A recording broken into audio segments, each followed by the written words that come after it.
Hello everyone, welcome to JIBC Everywhere. So friends, in this series we are going to discuss the most important two concepts. The first one is anti-money laundering and the second one is know your customer.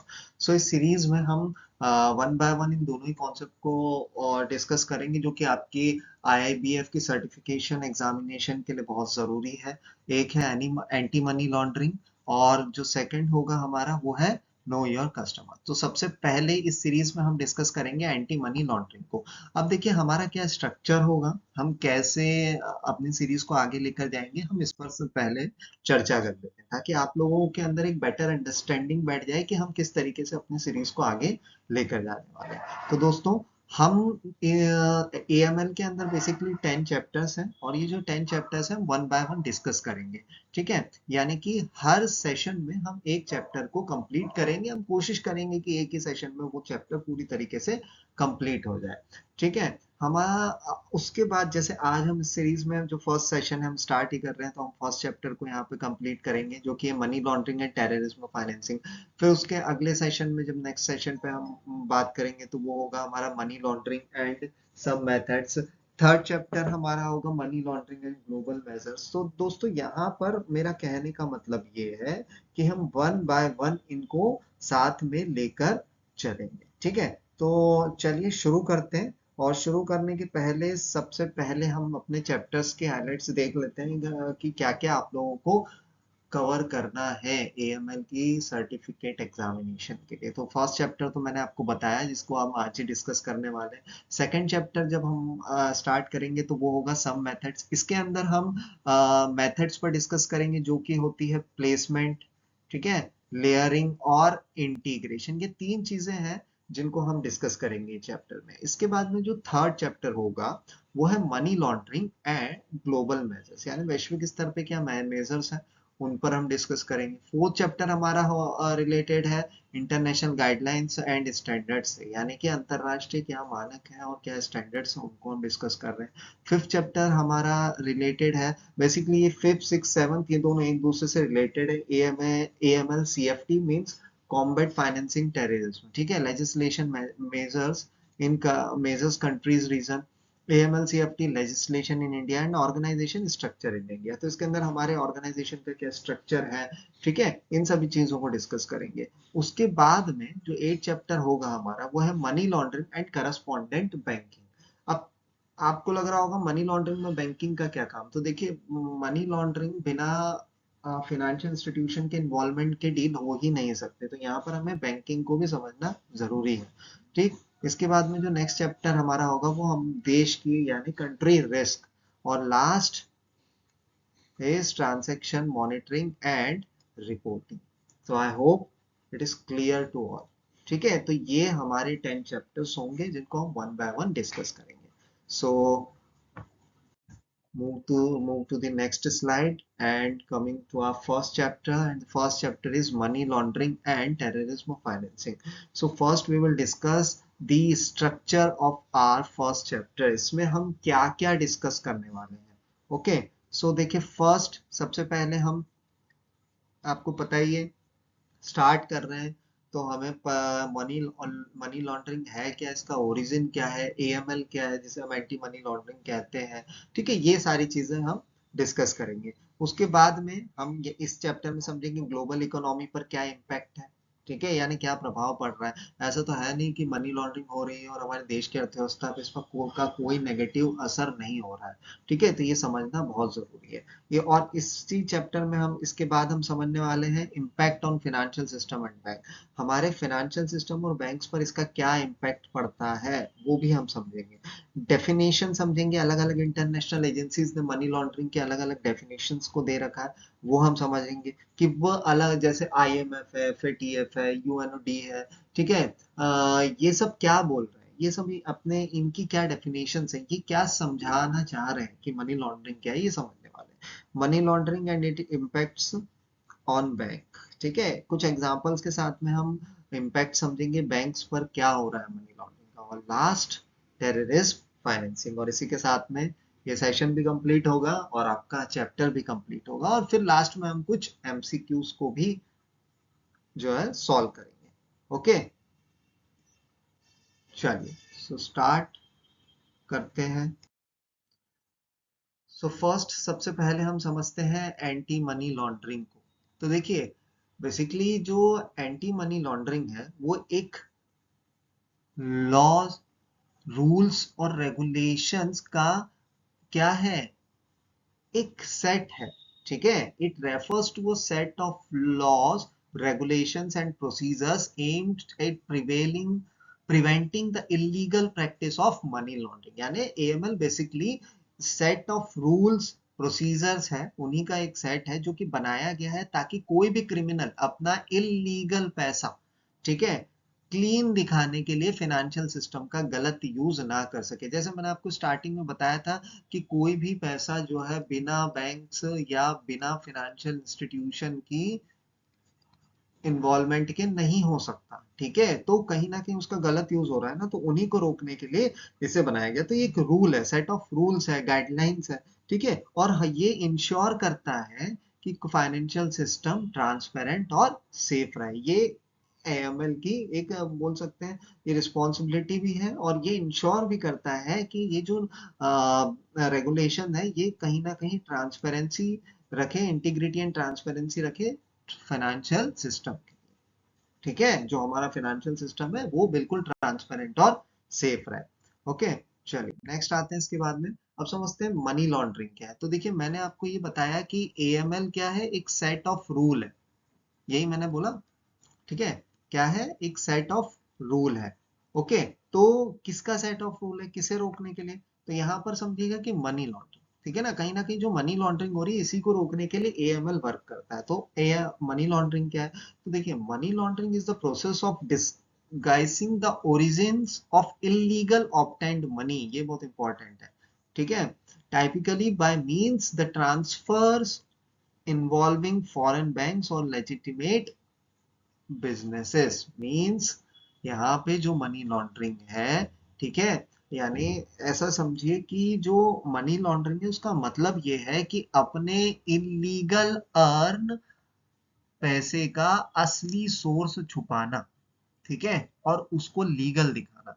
मैं example के रूप से आपको समझाता हूँ। देखिए एक drug dealer है, उसने 50 लाख रुपए, एक ड्रग डीलर है उसने जो है 50 लाख रुपए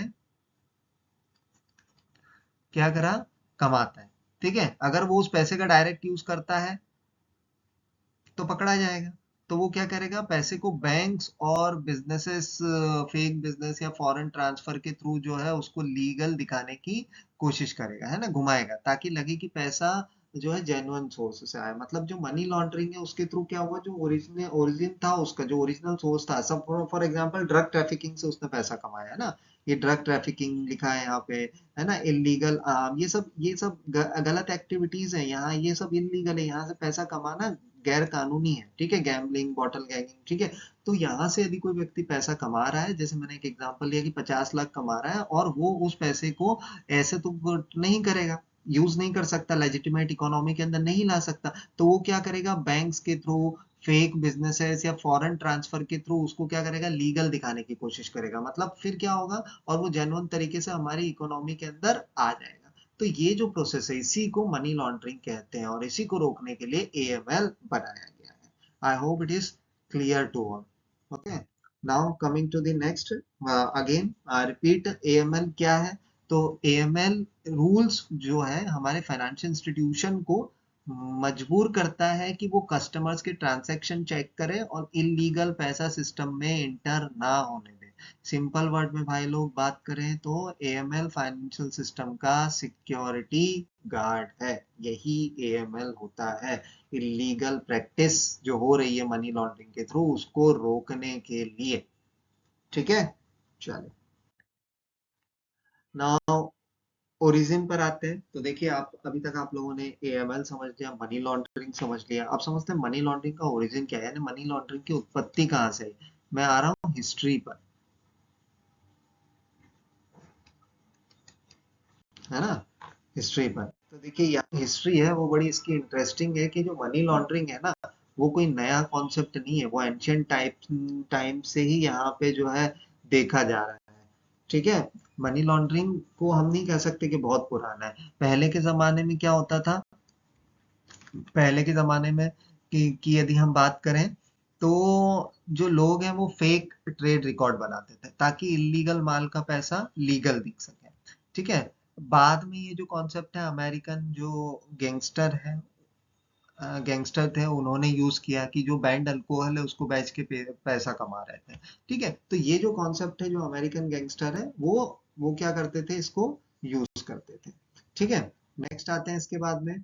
अब एक 1920s की मैं बात बताता हूँ कि 1920s में का एक फेमस एग्जांपल है Chicago gangster. Okay.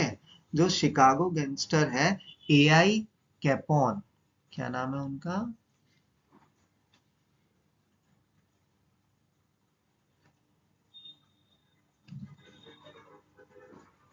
AI Capone, 1920 का एक बड़ा बेस्ट एग्जांपल है। ठीक है। तो वही मैं डिस्कस कर रहा हूँ आपसे कि तब जो अल्कोहल है बेचना अमेरिका में कैसा होता था, लीगल होता था, सॉरी इलीगल होता था। ठीक है। क्या होता था अमेरिका में, वो चीजें इलीगल होती थी। तो कैपोन ने क्या किया, कैपोन ने इलीगल अल्कोहल बेचकर बहुत पैसा कमाया। लेकिन उसको ये पैसा लीगल दिखाना था, तो उसने क्या कर दिया, लॉन्ड्री शॉप, लॉन्ड्री शॉप समझते हैं ना, जहाँ पे कपड़े वगैरह धुलते हैं, प्रेस इस्त्री वगैरह कराने जाते हैं। ठीक है।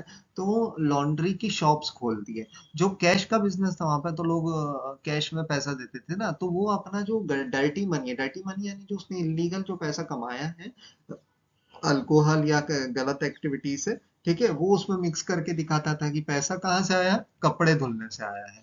ठीक है। और इसी से मनी लॉन्ड्रिंग टर्म पॉपुलर हुई। अब समझ में आया, इसी से ही जो मनी लॉन्ड्रिंग जो आप नाम सुनते हैं ना, लॉन्ड्रिंग कहाँ से आया, तो ये कॉन्सेप्ट वहां से आया है 1920 में। तो उससे ये जो टर्म है, ये बड़ी एक इंटरेस्टिंग स्टोरी है, तो ये वहां से पॉपुलर हो गई।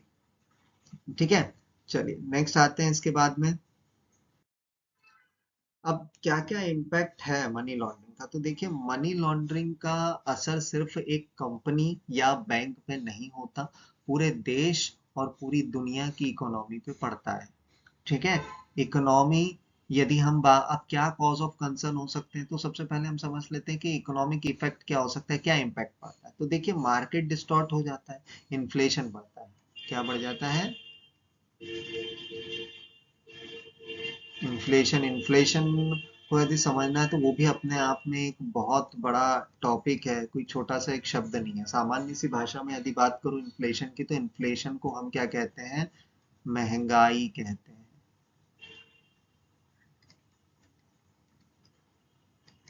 महंगाई।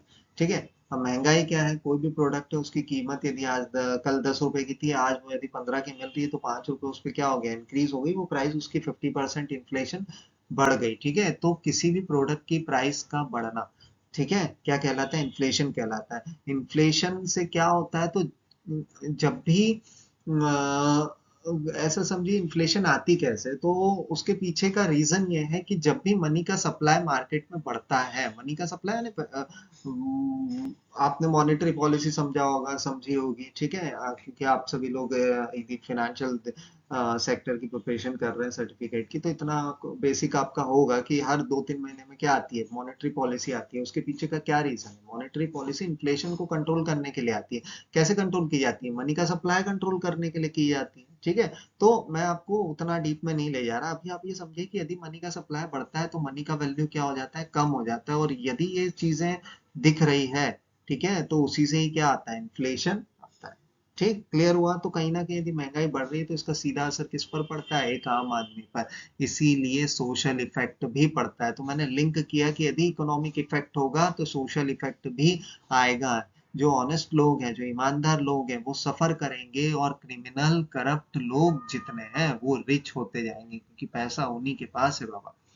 फिर पॉलिटिकल इफेक्ट देखने को मिलता है। ठीक है। ये करप्शन बढ़ जाता है। फॉर एग्जाम्पल की बात करें, एग्जाम्पल से समझाएं कि जब ब्लैक मनी रियल एस्टेट में डाल दी जाती है, तो प्रॉपर्टी के प्राइस क्या होते हैं, आर्टिफिशियली हाई हो जाती है। ठीक है। तो ये सारी चीजें भी जो है राजनीतिक कारणों से भी जो है हमारी इकोनॉमी को फर्क पड़ता है। ठीक, क्लियर। नाउ नेक्स्ट आते हैं। अब देखिए जो नेक्स्ट है वो हमारा एक वियना कन्वेंशन है। ठीक है। और ये जो वियना कन्वेंशन है इसको जो United nation convention against illicit traffic in narcotics drugs and psychotropic substances 1988 Vienna convention, ठीक। ओके, तो देखिए 1988 में वियना कन्वेंशन ने मनी लॉन्ड्रिंग का एक लीगल डेफिनेशन दिया, ठीक। ये डेफिनेशन दिया उन्होंने। अब क्या डेफिनेशन दिया, तो इसको अब बिल्कुल मैं आपको सामान्य भाषा में बता देता हूँ कि इसका बेसिकली जो मतलब है वो है अवैध काम। अवैध काम क्या हो सकते हैं, जैसे ड्रग तस्करी हो सकता है, एक्सटॉर्शन हो गया, उससे कमाया गया पैसा या संपत्ति को किसी और रूप में बदलना, transfer of property knowing it comes from drug trafficking offenses to hide its illegal origin or help offenders evade illegal consequences। यानी अवैध कामों से कमाया गया पैसा या संपत्ति को किसी और रूप में बदलना। कैसे? या तो वो नगद हो सकता है, गाड़ी, जमीन, सोना, चांदी, इनमें आप कन्वर्ट कर रहे हैं, ठीक है, या उसे किसी और के नाम कर देना, ताकि जो उसका असली सोर्स है यार, और ना जो उसका एक्चुअल सोर्स है उसको कहीं ना कहीं छुपाया जा सके, और जिन लोगों ने अपराध किया है उन्हें कानूनी रूप से बचाया जा सके। उदाहरण के लिए यदि समझें तो कोई ड्रग बेचकर कमाया पैसा बैंक में जमा करके कोई बिजनेस शुरू कर दिया, उसने पैसा कमाया कहाँ से, गलत एक्टिविटी से, और फिर बैंक में ट्रांसफर करके, फॉरेन बैंक में ट्रांसफर करके हवाला के जरिए जो है उसको अपनी इंडियन इकोनॉमी के अंदर लेकर आ गए और बिजनेस शुरू कर दिया। तो ब्लैक मनी था व्हाइट में कन्वर्ट हो गया। तो इसी जो जद्दोजहद है, इसी जो प्रोसेस है, इसी को तोड़ने के लिए बेसिकली तो एएमएल का यूज किया जाता है, जो एंटी मनी लॉन्ड्रिंग है। और यदि वो नहीं, इस पे कारगर नहीं होती, तो फिर वो ब्लैक व्हाइट में कन्वर्ट होता है और इसी से हमारी लेजिटिमेट इकोनॉमी को इम्पैक्ट पड़ता है, ठीक है। चलिए अदर डेफिनेशंस की बात करते हैं, जो इंटरनेशनल डेफिनेशंस है उसमें सबसे पहले United nation office on drugs and crimes, ठीक है। तो देखिए यूएनओडीसी क्या कहता है, मैं सामान्य भाषा में बता देता हूँ आपको कि जो मनी लॉन्ड्रिंग है, ठीक है, उसमें जो क्रिमिनल का तरीका है पैसे का असली सोर्स को छुपाना, ताकि वो जो हमारी लॉ इन्फोर्समेंट एजेंसीज हैं, ठीक है, उन तक वो ना पहुंच सके। वही लिखा है, method in by which criminals disguise the illegal origin of their wealth and protect their assets bases. So act to avoid the suspicious suspicion of law enforcement agencies and prevent leaving a trial of incriminating evidence, ठीक है। चलिए IMF stands for international monetary fund, ठीक है। अब international monetary fund क्या कहता है, तो भैया ये कहता है कि ये पैसे का ओरिजिन, ठीक है, को डिस्गाइज करता है ताकि पैसा लीगल लगे। मतलब पैसा रियल आइडेंटिटी को मास्क करके प्रेजेंट किया जाता है, ठीक है। ये आईएमएफ का कहना होता है। देखिए सब ले देकर एक ही बात कह रहे हैं कि जो लीगल सोर्स है, जो एक्चुअल सोर्स है, ठीक है, जो जो सोर्स है, जैसे पैसा कमाया गया है गलत तरीके से, उस सोर्स को छुपाकर उसे गलत एक्टिविटी, उसे लीगल दिखाना ही मनी लॉन्ड्रिंग कहा जाता है। Now coming to the FATF. So FATF stands for financial action task force। ये क्या कहता है, the goal of a large number of criminal acts is to generate a profit for the individual or group that carries out the act. Money laundering is the processing of this criminal proceeds to disguise their illegal origin। Means जो criminals हैं crime से पैसा कमाते हैं और उसको money laundering के जरिए क्लीन करते हैं, ठीक है। एग्जाम्पल के तौर पर एक गैंग एक्सटॉर्शन से पैसा कमाता है और फिर एक शॉपिंग मॉल में एक्सपेंसिव शॉपिंग करके रिसीट क्रिएट करता है ताकि लगे जो पैसा है वो लीगल है, ठीक है। नेक्स्ट इज की कंपोनेंट्स ऑफ एएमएल। अब जो की कंपोनेंट्स हैं ये इंपॉर्टेंट चीजें हैं। तो देखिए एएमएल के क्या कंपोनेंट्स हैं, यानी एंटी मनी लॉन्ड्रिंग के अंदर भी को भी जो है कुछ तो टूल्स होंगे ना जिसके जरिए मनी लॉन्ड्रिंग को रोका जा सकता है, ठीक है। मनी लॉन्ड्रिंग जो हो रही है उसको रोका जा सकता है, तो उसके लिए कंपोनेंट्स हैं। तो फर्स्ट होता है केवाईसी, नो योर कस्टमर। ये एएमएल का सबसे बेसिक और पावरफुल तरीका है, ठीक है। अब इसमें क्या होता है, तो जो बैंक्स और फाइनेंशियल कंपनीज हैं, ठीक है ना, वो कस्टमर का आईडी प्रूफ, एड्रेस और सोर्स ऑफ फंड्स वेरीफाई करते हैं। एग्जांपल, अगर कोई अननोन कस्टमर है और वो वही फॉर एग्जांपल यदि 10 लाख रुपए जमा करने आया है, तो ये बैंक के लिए सस्पिशियस होगा, ठीक है। तो बैंक के लिए संदेह में होगा, तो बैंक उससे क्या बोलेगी कि आपको जो है अपना केवाईसी यानी आप अपना मुझे आधार कार्ड, पैन कार्ड, ये है ना, ये सब दीजिए ताकि इनलीगल एक्टिविटी को रोका जा सके। नेक्स्ट होगा कस्टमर ड्यू डिलिजेंस। अब कस्टमर ड्यू डिलिजेंस में दो चीजें आती है, एक तो सीडीडी होता है, एक ईडीडी होता है, इनहेंस्ड ड्यू डिलिजेंस। एक एक करके समझते हैं। तो देखिए, कस्टमर ड्यू डिलिजेंस का मतलब है कस्टमर्स का रिस्क एक्सेस करना। ठीक है, रिस्क को क्या करना, एक्सेस करना या मैनेज करना। नॉर्मल कस्टमर के लिए जो सिंपल चेक होता है, बिल्कुल सिंपल सा उसका चेक किया जाएगा। सिंपल चेक से मतलब आईडी कार्ड्स, उसके आधार कार्ड, वोटर कार्ड, उसे नॉर्मल चीज ट्रीट किया जाएगा। अगर कस्टमर हाई रिस्क है, जैसे कि एक पॉलिटिकल एक्सपोज पर्सन है, लाखों करोड़ों का उसका ट्रांजेक्शन हो रहा है, तो वो होगा इनहेंस्ड ड्यू डिलिजेंस अप्लाई होता है उस पर, जिसमें उसके लिए एक्स्ट्रा इन्वेस्टिगेशन की जरूरत होती है, involve in activities that oppose of a higher risk for money laundering। ठीक है, सॉरी, इनहेंस्ड ड्यू डिलिजेंस में required for a higher risk customer. ठीक, समझ में आया आपको, क्लियर यहाँ पे। चलिए नेक्स्ट आते हैं। इसके बाद बड़ी सिंपल सिंपल चीजें हैं, ठीक है, छोटी छोटी सी डेफिनेशन है, आप एक बार दिमाग में बिठा लेंगे तो कभी आपके दिमाग से नहीं जाएगी, और आपके सर्टिफिकेट एग्जामिनेशन के अंदर आप बिल्कुल अच्छे मार्क्स स्कोर कर पाएंगे। Okay, so suspicious activity reporting, it's known as SAR. Okay, तो देखिए, जो बैंक्स और फाइनेंशियल इंस्टीट्यूशन है, उनकी ये ड्यूटी है कि वो कोई भी सस्पिशियस ट्रांजैक्शन डिटेक्ट करता है तो उसकी रिपोर्ट करे। ये चीज क्लियर हुआ, है ना। इससे रिपोर्ट को कहते हैं एसएआर, यानी सस्पिशियस एक्टिविटी रिपोर्ट। जो एफआईयू यानी फाइनेंशियल इंटेलिजेंस यूनिट में, क्या है, एफआईयू, ये यहाँ पर लिखा है, फाइनेंशियल इंटेलिजेंस यूनिट को भेजी जाती है। एग्जाम्पल, अगर एक अकाउंट से हर दिन उसका लिमिट है 10 लाख, और हर दिन उसमें से 9,99,000 रुपए का ट्रांसफर हो रहा है, ठीक है, तो क्या होगा, ये बैंक के लिए सस्पिशियस अकाउंट है। ठीक, समझ गए, तो फिर वो उनको रिपोर्ट करना पड़ेगा एफआईयू को। ठीक, क्लियर। Transaction monitoring. अब व्हाट इज ट्रांजैक्शन मॉनिटरिंग, तो भैया एएमएल का रूल ये कहता है कि बैंक्स को हर ट्रांजैक्शन मॉनिटर करना चाहिए, चाहे वो हाई रिस्क हो, मीडियम रिस्क हो, लो रिस्क हो।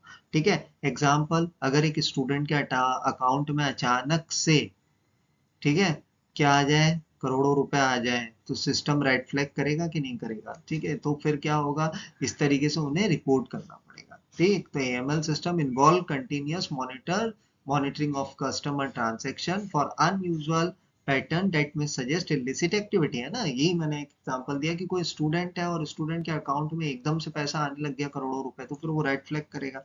ठीक है, तो ट्रांजैक्शन का मॉनिटरिंग करना भी जरूरी है। रिकॉर्ड कीपिंग, बैंक और कंपनीज को ट्रांजैक्शन का रिकॉर्ड मेंटेन करना पड़ता है, ये आप सभी को पता है, और वो बहुत सालों तक रखना पड़ता है। ये रिकॉर्ड इन्वेस्टिगेशन और ऑडिट्स के लिए बहुत काम आते हैं, इसीलिए record keeping is also a most important की कंपोनेंट्स ऑफ एएमएल। ठीक है, now coming to the AML regulations and global standards, so first is financial action task force। ठीक है, ये क्या है, तो ये एक इंटरनेशनल बॉडी है। अब क्या हम समझ रहे, तो एएमएल रेगुलेशंस और ग्लोबल स्टैंडर्ड क्या कहते हैं, हम वो समझ रहे हैं। तो उसमें जो फाइनेंशियल एक्शन टास्क फोर्स है उसकी हम बात कर रहे हैं। ठीक है, तो ये जो एफएटीएफ है, ये एएमएल के लिए ग्लोबल रूल बनाता है। क्या बनाता है, एक ग्लोबल रूल बनाता है। ठीक है, ग्लोबल रूल बनाएगा, और ये इंश्योर करता है कि हर कंट्री एएमएल पॉलिसीज फॉलो करे और टेररिज्म फाइनेंसिंग को रोक सके। ठीक है, नेक्स्ट आते हैं यूएस बैंक सेक्रेटरी एक्ट, ये बेसिकली एक कानून है। ठीक है, तो ये क्या कहता है, तो देखिए, यूएस में एएमएल का फाउंडेशन है बैंक सेक्रेटरी एक्ट 1970। ठीक है, बैंक सेक्रेटरी एक्ट 1970, इसके अंतर्गत बैंक को लार्ज ट्रांजैक्शन रिपोर्ट करना पड़ता है, जैसे करेंसी ट्रांजैक्शन रिपोर्ट्स, क्या बोला मैंने, करेंसी ट्रांजैक्शन रिपोर्ट, और suspicious activity report. Suspicious activity report, ये दो चीजें मैंडेटरी है जो कि उनको मेंटेन करना पड़ता है। ठीक, the European unions fourth and fifth anti money laundering directives. अब ये क्या है, तो देखिए, यूरोप में फोर्थ और फिफ्थ एएमएल डायरेक्टिव्स बनाए गए। ठीक है, फिफ्थ डायरेक्टिव ने एएमएल का स्कोप बढ़ाकर क्रिप्टो करेंसी और बेनिफिशियल ओनरशिप ट्रांसपेरेंसी को इंक्लूड किया।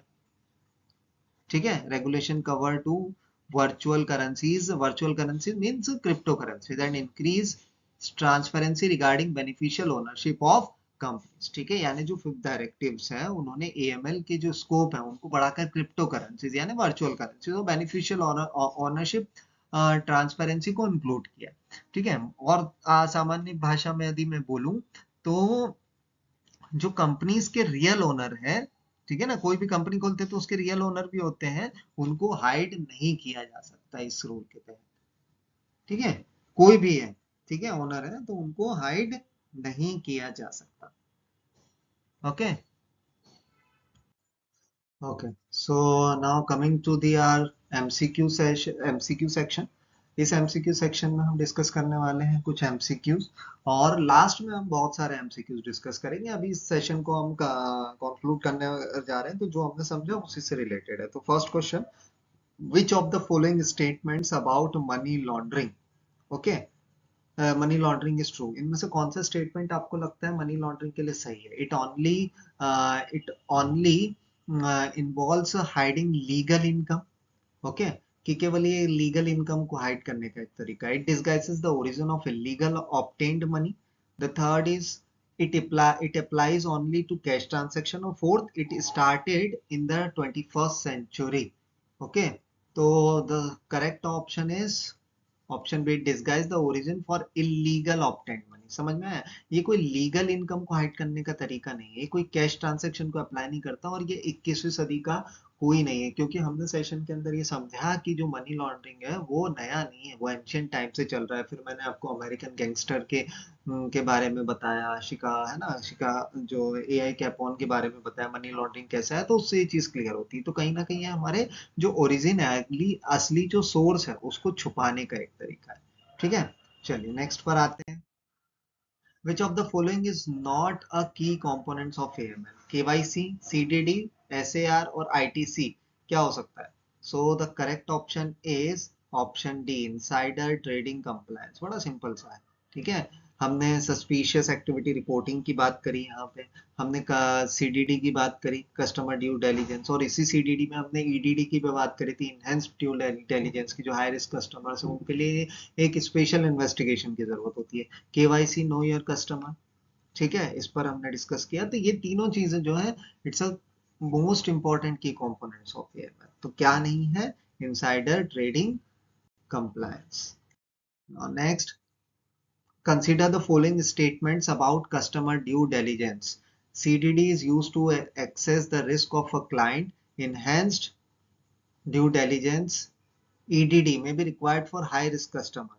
ठीक है, आपको statement about customer due diligence को लेकर स्टेटमेंट को कंसीडर करना है कि कौन सा सही होगा। नीचे जो ऑप्शन दिख रहा है, ठीक है, तो फर्स्ट आया सीडीडी, जो है वो हाई क्लाइंट के रिस्क को एक्सेस करने के लिए वर्क करता है। दूसरा, ईडीडी में required for a high risk customer. ठीक, next, CDD does not verify a client's identity. तो आपको ऑप्शन करेक्ट चूज करना है। तो the correct option is A, first and second. देखो, क्लाइंट की आइडेंटिटी को वेरीफाई नहीं करता, ये बिल्कुल गलत है। सीडीडी के अंदर क्लाइंट की आइडेंटिटी को वेरीफाई की जाती, तभी तो उसकी रिस्क को एक्सेस करेंगे, विदाउट उसके कैसे एक्सेस होगा? ठीक है, ईडीडी हाई रिस्क कस्टमर्स के लिए होता है, एक स्पेशल इन्वेस्टिगेशन के लिए। तो फर्स्ट और सेकंड दोनों ही ऑप्शन क्या है यहाँ पे, ये और ये दोनों ही क्या है यहाँ पे करेक्ट है। So the option A, first and second are correct. So I hope it is clear to all. So आशा करता हूँ कि आपको ये सेशन बहुत अच्छे से समझ में आया होगा। आप इस सेशन में अपने फीडबैक जो है वो प्रोवाइड कर सकते हैं, ताकि हम इस सेशन को और आने वाली जो सीरीज है उसको और बेहतर आप लोगों के लिए कन्वीनियंट और कंफर्टेबल बना सकते हैं। तो आज के लिए धन्यवाद। Thank you very much.